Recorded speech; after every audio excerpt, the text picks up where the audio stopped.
Okay, I can humor you, but if atheism is merely the lack of belief in God, then Christianity is merely what we confess in the Apostles' Creed. No belief system is ever that simple. And that would be important if atheism is a belief system, but it's not. I realize you don't like that inconvenient little fact, but it's still the truth. Let's do this.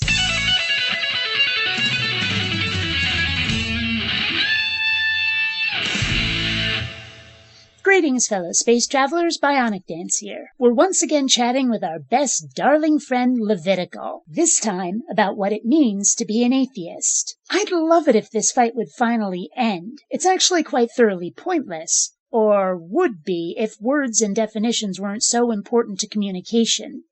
And yes, atheism is technically a belief system, and I will explain how later in the video. Then I guess we're going to have to wait until later in the video for me to explain how it's not one. But for now, know that it's not. I'll tell you this right away. Atheism is not the absence of a belief system. It's just the absence of a religious belief system. Atheists can believe all kinds of things, some crazy, some reasonable, and none of them are inherent to or necessary for atheism. This is something theists seem to have a very difficult time understanding or accepting, presumably because their own belief system has so many expectations on so many different parts of their lives. That atheism doesn't do the same is something they're not prepared to accept. I've probably heard the statement, atheism is merely the lack of belief in God, more than 10 quadrillion times, and it is laughably stupid. It's a very defensive statement, but I think if I was an atheist, I would be able to defend my atheism much better than that.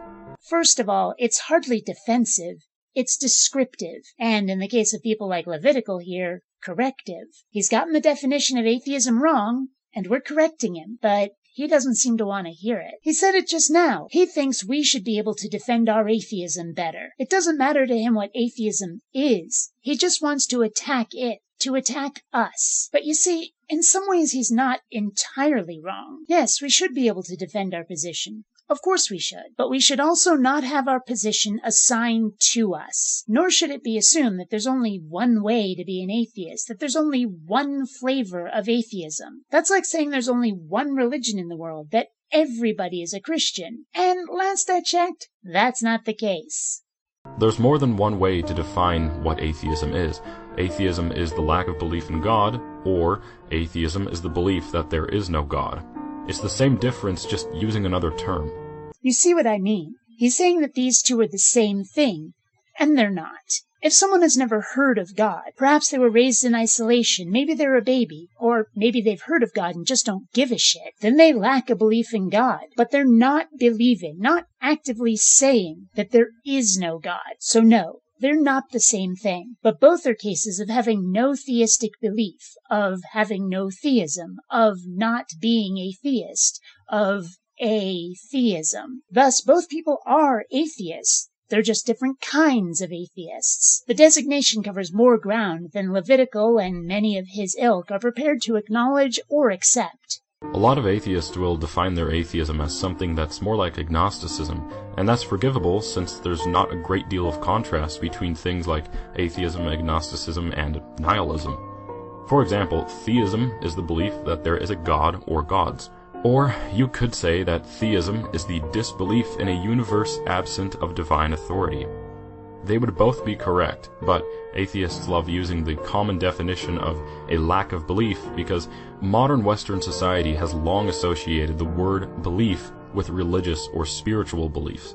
No, that's not why, and you shouldn't be telling atheists why we do or don't do things. I'll tell you why I, and most of the atheists I know, describe atheism as a lack of belief in deities, because it's accurate, and it's inclusive. Too many theists, and tragically too many atheists, have been putting atheism into a very narrow either-or black or white box, using a definition that is neither etymologically correct nor practically useful. But it's very easy to employ because it's neither complicated nor nuanced. But recently, maybe within the last 10 years or so, there's been an effort to take back these words, so to speak, to have them more accurately describe that to which they refer. Thus, I am an agnostic apistivist atheist, which means that I lack sufficient information to say that there is or is not a God, will not engage in faith as a method of reaching a conclusion, and thus the number of gods I believe in continues to be 0. It really is that simple. But to hear people like Levitical tell it, if we're going to call ourselves atheists, we have to adhere to the definition that they say is correct, as if the label determines our position rather than our position determining which label is appropriate.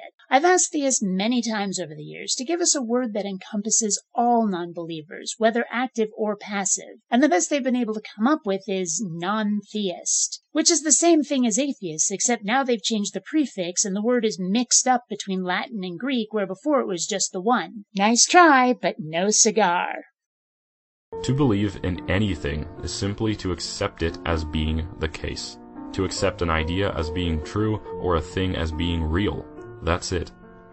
So, atheism is the belief that God does not exist. Sorry, but no. Atheism is the state of not having accepted that a God exists. One person is a theist, they've accepted that God is real.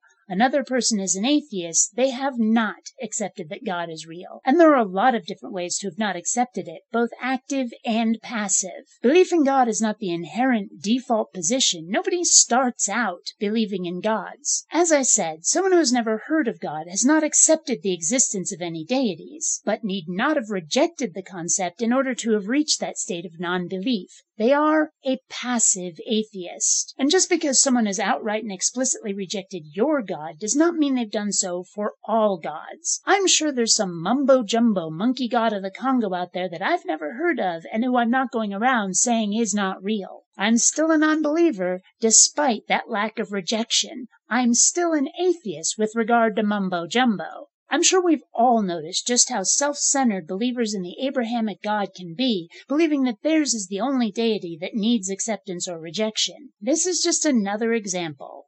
So, atheism is the belief that God does not exist. It is not the belief that you have not yet been convinced of his existence, because that would presuppose that God's existence is dependent on your willingness and ability to be convinced of his existence, which is terribly fallacious and would never fly in a court of law. I'm not sure how to respond to this without insulting Levitical's intelligence. The question is not about whether God is real. It's about belief. The question is not about God's ability to exist. Not even slightly. As an agnostic, apistivist atheist, I'm actually fully prepared to say that God could exist. I just have not been convinced by those making the assertion of God's existence that their claims are, in fact, valid. They have not given me sufficient information to even suspect that God is real, and since I will not use faith in place of knowledge, I continue to not believe. The question is, was, and always has been about belief. Atheism and theism refer to what one believes is so, and have absolutely no power whatsoever over what is so. And this is also not a legal question. A court of law is not the relevant forum for this discussion. This is a matter for science. Let's imagine that you're in a court with someone who believes in God, and whoever can convince the jury and the judge walks out a free man, while the other is sentenced to death. You realize, of course, that this isn't how a court case works. Right, Levitical? God has to be proved real, just as someone has to be proved guilty before being sentenced. Not the other way around. God's existence is what's on trial here, not someone's belief or lack thereof. I lack belief in God's because those making the accusation of his existence have failed to prove their case. In the case of state of mind versus God's existence, we have a verdict of not guilty. The man who believes in God can tell you why he believes in God, and he can offer dozens of arguments from thousands of years of theological works. Now, if the atheist just says, "I'm not convinced, try harder," and left it at that, he would be forfeiting.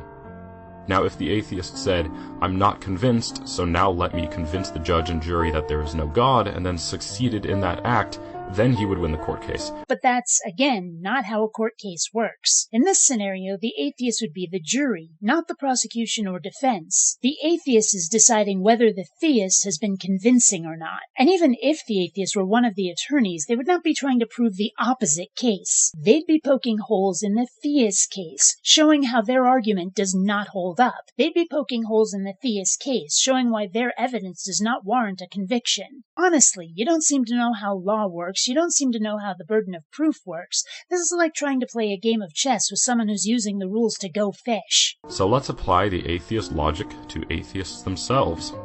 Unless you can prove to me, scientifically, that God is not real, I will continue to go to Mass, pray twice a day, study theology, and help my friends grow in their faith. And again, it doesn't work like that. Atheism and theism are not direct opposites. If you're convinced something is true without sufficient information, without proper justification, you're being a chowderhead. If you're not convinced of something due to inadequate information and no proper justification, you're being logical, reasonable. Like it or not, this isn't something that goes equally both ways. To say that something is true, you have to justify it. Otherwise you're lying, if only to yourself. But to say you're not convinced something is true because it hasn't been justified, you're being rational. Now let me be fair. Saying that something isn't or cannot be true just because it hasn't been justified is also being a chowderhead. But not being in this nuh-uh, no way, can't possibly be camp does not disqualify you from being an atheist. If the number of gods you believe in is 0, that's good enough. Atheism is the disbelief or lack of belief in the existence of a god or gods, and this paradigm shapes the way that a person views just about everything. And this is where I think a huge part of the disconnect comes from. Religion comes with a shit ton of baggage. Religions will tell you what to do with your life and how, and sometimes why, but I wouldn't count on it. It'll tell you who you can marry, when and why you can fuck, how to behave toward other people, which people to find disgusting, what to eat, what to wear, etc., etc., etc. And what a lot of theists can't seem to grasp is that atheism doesn't do this. Atheists don't have rules the way you do, and no two atheists need live their lives the same way, for the same reasons. In fact, the only reason atheists have to band together at all is in self-defense against those who would brand us as horrible people. Whether someone is an atheist or a Muslim is very significant to their life and the rest of their beliefs. Neither the atheist or the Muslim can deny that their beliefs regarding the universe, God, and science are greatly affected by their fundamental beliefs in or of religion. And in comparing atheists to Muslims, we again see that disconnect at play, because the Muslims have the Quran, and that's their rule book, the way the Bible is the rule book for Christians. And he tries to portray the God delusion as some sort of atheist scripture, further showing how little he understands atheism. Living without a deity is not like having a godless religion, but because he's so buried in religion, he simply cannot fathom a life like that, and so he makes these baseless comparisons. I can't tell whether to laugh at him or feel sorry for him. Maybe both. To define atheism without acknowledging the conduct and popular beliefs of atheist individuals is as ignorant as defining Christianity without acknowledging the 40,000 plus denominations and their adherents. Thanks for watching. We've seen it from many theists, and from Levitical in particular, this feeling that they're not being treated fairly, that they're always the ones in the spotlight, always the ones told to prove their beliefs. Well, tough noogies. You're the ones saying that a God is real, so it's up to you to convince the rest of us. You can say you don't wanna, that's your privilege, but you don't get to turn it around on us. We have nothing to prove because we're not the ones making claims. We've just not accepted yours. Don't like it? Learn to cope.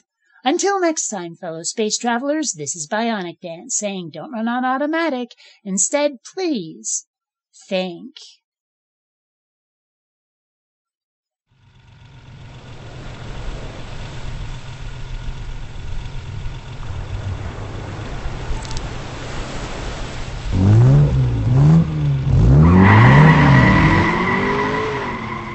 Even YouTubers need Ferraris. Please donate on Patreon.